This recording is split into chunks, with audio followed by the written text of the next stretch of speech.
Bano, kami apa? Alambuh. Nganune Abimanyu sapa iki? Nah, ngene tak jelasne ya. Abimanyu Angka Wijaya iki ya padha ae. Abimanyu iki anake Raden Harjuna bapake. Ibuke jenenge Sembadra. Lah Abimanyu bocah ganteng. Seneng tirakat, ya pinter, kepribadiane apik. Dhek rela natahne jiwa ragane kangge mbela nusa bangsane. Mulakno matine ya perang Baratayuda pisanan dhek wis mati. Nggih. Nalika mati kuwi bojone meteng. Akhire bojone metu ki ora gelem meneng. Bojone bayi iki, anake gak gelem meneng bayine iki. Lah menenge dikudang. Besok gedhe didadekne ratu nek negara Ngastina. Akhire bocah kuwi meneng. Nggih. Lah anake Abimanyu kuwi jenenge Parikesit. Lah kuwi engko entek-entekane lakone ya gumang Parikesit dadi ratu. Parikesit iki anake Abimanyu. Nalika nek tengan wis ditinggal mati pake merga perang Baratayuda kuwi mang. Mulakno mbah-mbahe sak anu ya wis ngugemi janjine pancen Parikesit iso meneng nek dijanjeni dadekne ratu akhire gedhe dadi ratu tenan.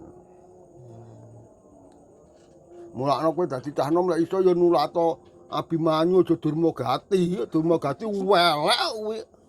Nggih. Ya? Ya. Yo. Ini no, awakmu tak omong ya. Kowe cah nom mesti urung pengalaman sik pengalaman aku. Biyen-biyen mbah-mbah awake dhewe lek malam Jumat ngene iki tirakat. Nggih. Sing duwe gaman utawa pusaka ngene padha dumbahi. Lah kowe nek omah duwe pusaka apa ora? Heh? Duwe. Lah engko malam Jumat ngene antarane jam 12 pokoke anakmu wis turu kuwi kudu mbok umbah untuk gunakne. Lah kuwi engko pusakamu yo gak mbok gunakne kowe dosa. Nan kuwi Gusti Allah mergo dipasang nek nggonmu yo padha karo wong-wong nek wong-wong digunakne wekmu yo gunakno. Malam Jumat iki omonge lek wong Islam sunah Rasul. Nggih. Kowe ngerti tembung sunah apa ora? Gak. Lah lek gak ngerti tak jelasne ndang ngomong. Sunah kuwi lek dinyangi untuk ganjaran. Nggih. Ning lek gak dinyangi ya ora dosa. Lah kowe pilih untuk ganjaran apa pilih ora? Ya entuk. Nah, lek pilih entuk kok gamanmu gunakno umbahan. Lah ngerti ora mengumbah gaman nek ndi weh? Ngumbah apa? Nah, yang kowe lek wis gak nek wong tak omongi lek ngumbah gamanmu kuwi khusus masalahe. Lah kuwi gak oleh karo banyu sabun karo banyu jeruk perih. Nek gamanmu sitok kuwi luwih enek dhewe ngumbahe. Terus kuwi mek dicelup ngene tok. Ora diosrok-osrok. Kuwi pusaka tinggalane Raden Harjuna Gaman Tarutama. Nggih. Taru lek diucapne ning utama lek digunakne. Jelas? Jelas. Ya wis.